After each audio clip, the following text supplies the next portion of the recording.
Както казах, Златоград е бил средищното място на тази част на планината Родопи. От тук започва българското просвещение. Това е центъра на просветната дейност и през 1888 година в градчето идва по поръчение на българската екзархия македонския просветен деец Яков Димов Змейкович. Това е един верен служител на българската екзархия, който преди това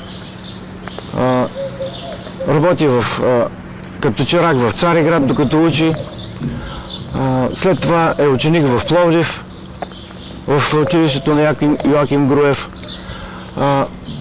Учителства в селцата в Южните Родопи Еникьой.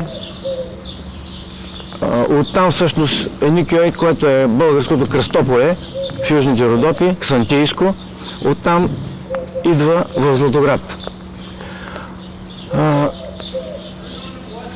Един отдаден на просвещението човек, който всъщност Златоград свързва с това, че благодарение на него, знаете, че ние сме под върховенството до тогава гръцката патриаршия и преди му се изучават гръцки език в училищата тогава.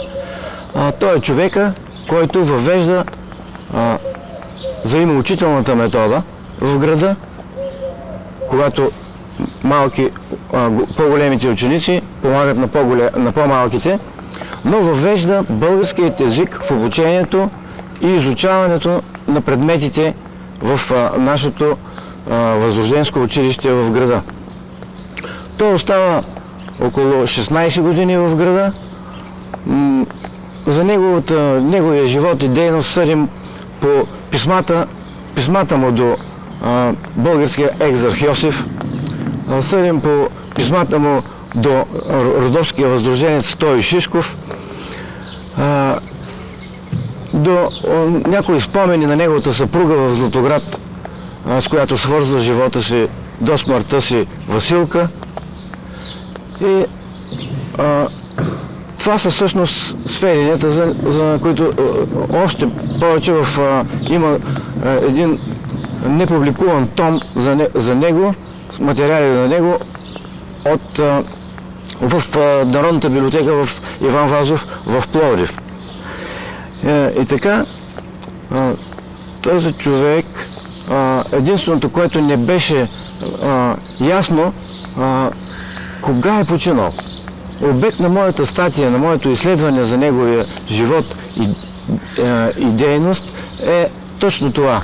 Защото до сега всички, които са писали български историци за този човек, всъщност говорят, че той почива 1913 година, други казват 1914.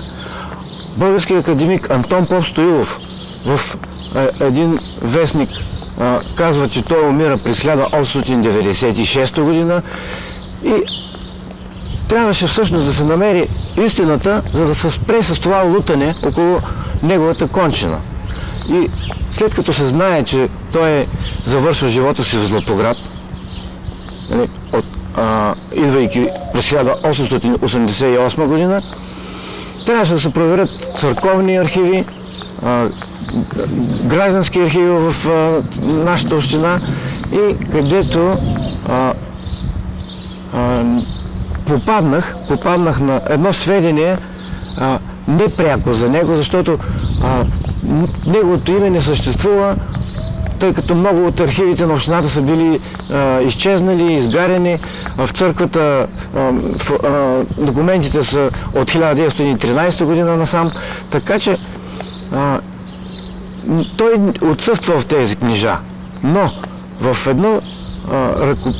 един ръкописен том, където златоградските чиновници са водили хората, населението като рождение, брак и смърт, намирам едно ръкописно сведение на златоградския чиновник, който е отбелязал за съпругата му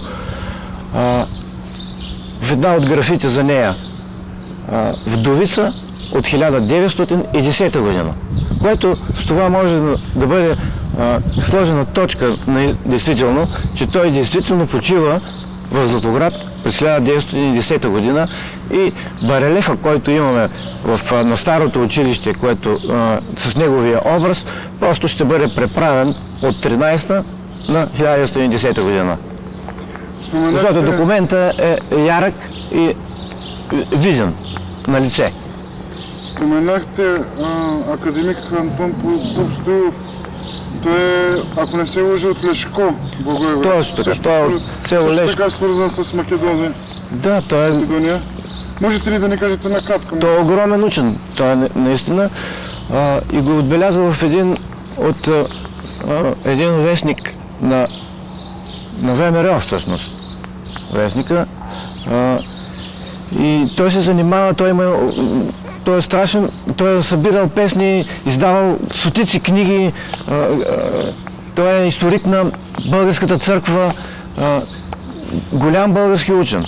И за мен беше просто изненада и приятна изненада, че той е написал статия за този възрожденски деятел, просветен деец, роден в село Вруток, защото значи, това е също оценка от негова страна, от страна на един голям български учен за един скромен даръдерски даскал, верен служител на българската екзархия, както казах. Но той не сочи никакъв извор за посочената от него дата на смъртта му, но казва, че е живял в Златоград и е оставил много добри спомени в местното население. И тази отправна дата, която той сочи, без извор откъде я взема, както и другите родопски краеведи, ме подтикна всъщност да проследя книжата в църквата, която е първата българска църква в тази част на планината, нашата църква Света Богородица от 1834 година и най-старите писмени архиви, чиновнически всъщност на Златоградската община. Затова смятам, че тази дата, която е отбелязана там, че неговата съпруга Василка е вдовица от 1910 година, може да бъде окончателното сведение за годината на неговата кончина. Яко Змейкович може да бъде и една връзка на българската планина Родопи и Златоград, по-специално града, с Македония, защото това е едно обединяващо име, което целият си живот е отдадил на просвещението. На просвещението на децата в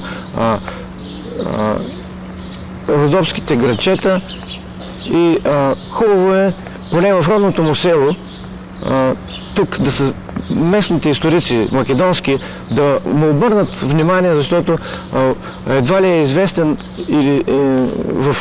дори в родното си село Вруток, откъдето разбирам, че е самия голям писател Младен Сърбиновски. И хубаво там да се наименува поне една уличка на негово име, за да се знае, че е имало такъв човек, който е обикалял цялата Османска империя, за да учи децата на четмо и писмо.